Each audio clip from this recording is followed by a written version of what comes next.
By request, today we will look at 10 basic ways to get started from scratch if you are new to the idea of prepping.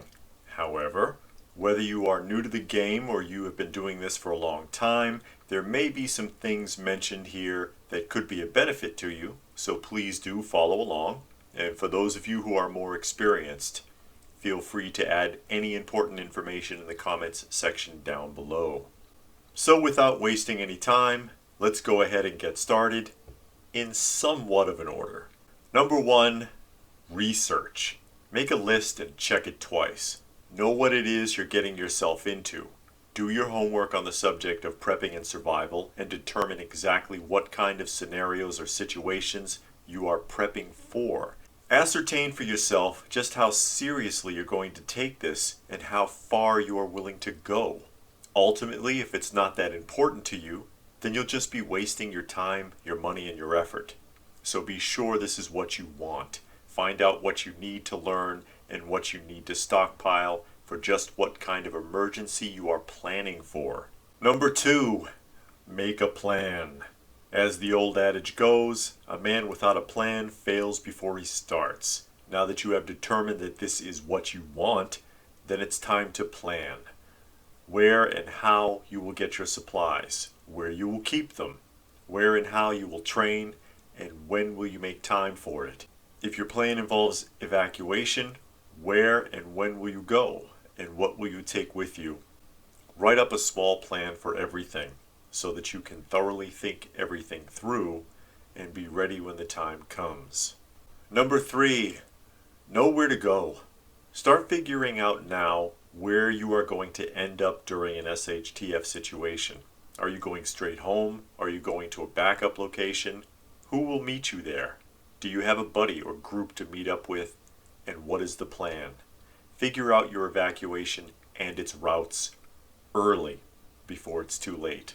Number 4, start working out. Ultimately, you are your own best prep. The prepping starts with you, and if you are in bad shape, it will work against you. Start slow and do your best. You may have some medical condition that holds you back. Just do the best you can. But believe me, it is to your benefit to be as fit as possible. Number 5, change your diet. Some of you may think this is a bit of an odd choice for this list, but frankly, most people eat garbage, which means they are not nearly as healthy as they think they are. You want to have optimal fitness, then you need to eat healthy. You also need to eat the foods you stockpile in your pantry for emergencies as part of the rotation. You'd be surprised how many people don't or won't eat what they have in their prepper pantry, citing that it's only for emergencies. Number 6, run drills.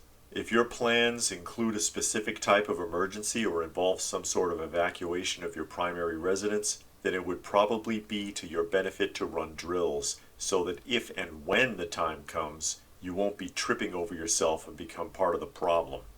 Number 7, training. Once again, you are your own best prep, and one of the best ways you can be prepared is through training.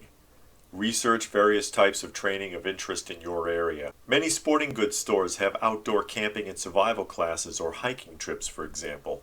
Find what's right for you. Now, some training can get expensive.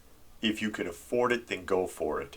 Get the experience. If you can't, there are plenty of online resources and videos out there, but remember, it's not enough to just watch it or read about it. You need to get actual field experience. Knowing how to do something and being able to do it are not the same thing. Number 8, play Santa. That is, have a naughty and nice list of friends and family, because some of these people will understand and others won't. And the ones who don't get it will hold you back by trying to convince you that you're wasting your time. But then they'll turn around and come begging when things get ugly.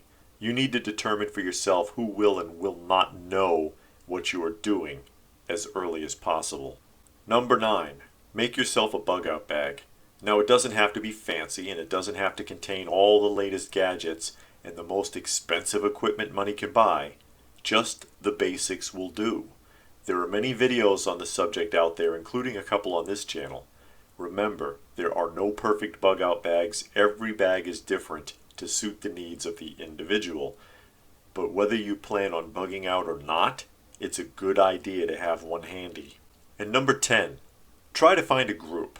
Not as easy as it sounds, but there is a benefit to being part of a survival or prepping group, even a small one. There are a lot of benefits here, including training, sharing of resources, and safety during an emergency. Again, it's not always easy to find a good group. You may have to start one yourself, but it's definitely worth looking into. There are a lot of preppers who plan on going the way of the lone wolf, and that's fine, but not really recommended.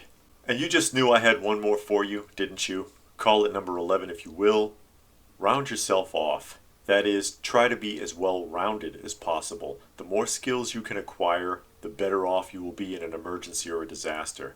And some of these could be quite simple. For example, can you ride a bike? Can you swim? Can you sprint? Can you make a water filter? Could you walk 10 to 20 miles if you had to? Get out there and test your limits, then push past them. So I hope you found this list helpful. If you have anything you would like to add to the list, feel free to post it in the comments section down below. If you would like to help this channel out, it would sure be appreciated. ScrewTube doesn't like channels like this, and they have been making it increasingly difficult. If you would like to help, please see the links down below. Please do give the video a thumbs up, share it if you can, and subscribe if you are new. Check out some of the other videos if you haven't. You may see something you like. I hope that you do. So as always, stay frosty, folks, and thanks for watching.